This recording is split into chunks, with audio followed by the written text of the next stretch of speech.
اعوذ باللہ من الشیطان الرجیم بسم اللہ الرحمن الرحیم۔ السلام علیکم ناظرین حضرات، آپ دیکھ رہے ہیں زویا لائف ہیلتھ کیئر۔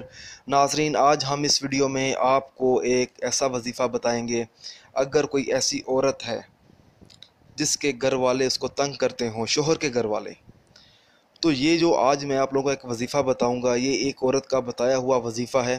یہ وظیفہ پڑھنے سے شوہر کے گھر والوں کی زبان پر تالا لگ جائے گا، وہ کبھی بھی اپنی بہو کو تنگ نہیں کریں گے۔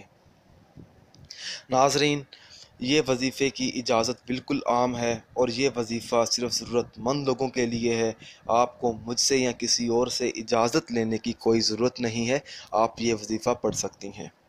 آپ نے وظیفہ اس طرح سے شروع کرنا ہے۔ شروع کرنے سے پہلے آپ نے ہم سے رابطہ ضرور کرنا ہے، ہمیں بتانا ہے کہ ہم یہ وظیفہ شروع کرنے والی ہیں۔ تو ناظرین، آپ نے کرنا یہ ہے کہ آپ نے ایک پیاز لینا ہے، ٹھیک ہے؟ اس پیاز پر آپ نے اپنا مطلوبہ مقصد اپنے ذہن میں رکھتے ہوئے 133 مرتبہ یا حیو یا قیوم 133 مرتبہ پڑھنا ہے۔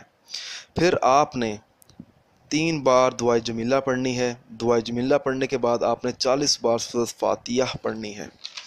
اور ناظرین، سورۃ فاتحہ پڑھنے کے بعد آپ نے سورۃ ملک 1 مرتبہ پڑھنی ہے۔ انشاءاللہ تعالیٰ پھر آپ نے اپنا مطلوبہ مقصد اپنے ذہن میں رکھنا ہے وظیفہ پڑھتے ہوئے۔ پھر آپ نے اپنے مطلوبہ مقصد میں کامیاب ہونے کے لیے دعا بھی مانگنی ہے۔ اور ناظرین، آپ نے وہ پیاز کرنا کیا ہے، اس پیاز کو آپ نے اپنے گھر میں دبا دینا ہے، لیکن کسی سے ذکر نہیں کرنا، کسی کو بتانا نہیں ہے میں یہ وظیفہ پڑھ رہی ہوں۔ جو بھی ہے آپ نے صرف اپنے تک رکھنا ہے۔ اس کے بعد آپ نے اپنے مطلوبہ مقصد میں کامیاب ہونے کے لیے دعا مانگنی ہے، پھر وہ پیاز دبا دینا ہے۔ ناظرین، یہ جو آپ نے پیاز کے اوپر جو عمل پڑھنا ہے، یہ تقریباً آپ نے 3 دن پڑھنا ہے۔ 3 دن پڑھنے کے بعد آپ نے وہ پیاز، چوتھے دن آپ نے وہ پیاز زمین کے نیچے دبا دینا ہے۔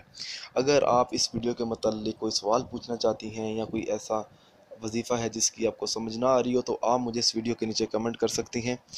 اگر آپ اسی طرح کی مزید ویڈیوز دیکھنا چاہتی ہیں تو ہمارے channel Zoya life health care کو سبسکرائب کرنا ہرگز مت بھولیں، تاکہ آپ کو آگے آنے والی ویڈیوز کی معلومات ملتی رہے۔ جزاک اللہ۔